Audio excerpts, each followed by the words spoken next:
Hi, and thanks for logging on to the Daily DVAR Halacha. And here's a brand new halacha for you, and it is for Wednesday, the 15th day of April. Here we go. You know that you're not allowed to plow on Shabbos. It's one of the 39 malachas, or works, that you're not allowed to do. Most of you feel like, don't worry, I will never plow on Shabbos.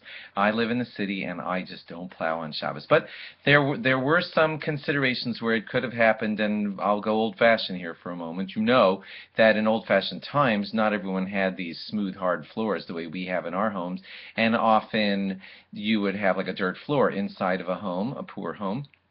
And what could sometimes happen is that if you would sweep inside of that home, then you would end up leveling the ground, and leveling the ground of a dirt floor would be a little bit like plowing, and you're not allowed to do that on Shabbos. Okay, nowadays, pretty much anyone who's listening to this on the internet, I hope, does not have a dirt floor and has either a carpeted floor or a hard floor in their home. And nowadays, generally, we all allow sweeping inside of our homes on Shabbos because you don't have to worry that you're going to level the floor because it's a hard floor or it's carpet or it's something of the sort, and therefore sweeping our kitchen floors and things like that are allowed on Shabbos. However, here's where you'd still have to watch out for it even in your modern kitchen, and that is if there's a spill inside of your kitchen and you wanted to mop it up, you have new fears, and that is the fear of schita, that if you're going to use a mop and squeeze the liquid out of the mop, when you squeeze the liquid out of the mop, you're doing a malacha that you're not allowed to be doing on Shabbos, and therefore basically no mopping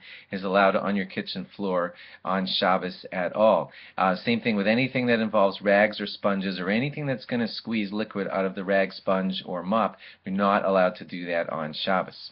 Now, that being said, there still are some permissible situations, and they would be like, for example, let's say you're a caterer at Shabbos, or you're working in a kitchen on Shabbos in a kosher setting and everything, and there's a spill on the hard floor in the kitchen. There's a big drain in the middle of the floor because it's an industrial kitchen, and you want to just turn on one of the sink hoses or something to have all of the spill of the grease or whatever it is to run down towards, you're just going to spray it and it's going to run towards the drain. That is allowed on Shabbos because there's no leveling of the floor and there's no squeezing of any rag or mop or anything like that. So you could spray dirt towards a sink, a drain hole on Shabbos in that type of setting. Also, if you would want to just pour some water on the spot and then use a squeegee type of thing that's not going to involve schita, there's no rag or mop or anything, you're just going to have a rubber edge thing that's going to push the water towards the drain, that's allowed also. Where it does get kind of interesting is we generally don't allow any washing of kitchen-type floors. That's what you'll find in all the halacha books today, that even though we don't have any dirt floors in our homes and sweeping is allowed, but no mopping is allowed, generally we try to never wash our floors on Shabbos.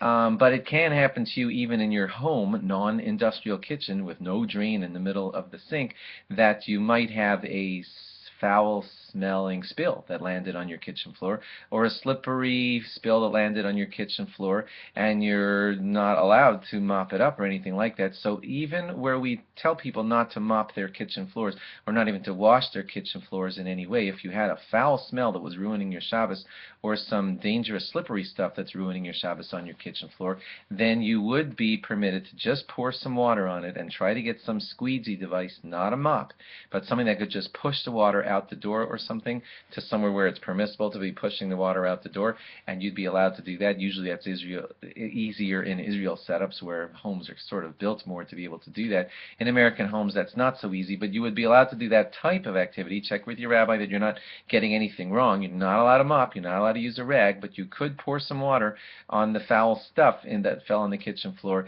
and then kind of squeegee it to where you need it to be, as long as no squeezing is happening and you're not watering any grass outside or anything like that.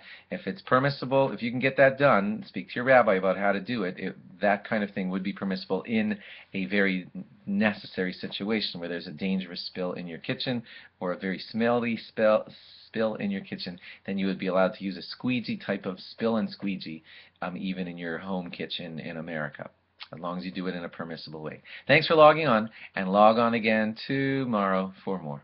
Bye-bye.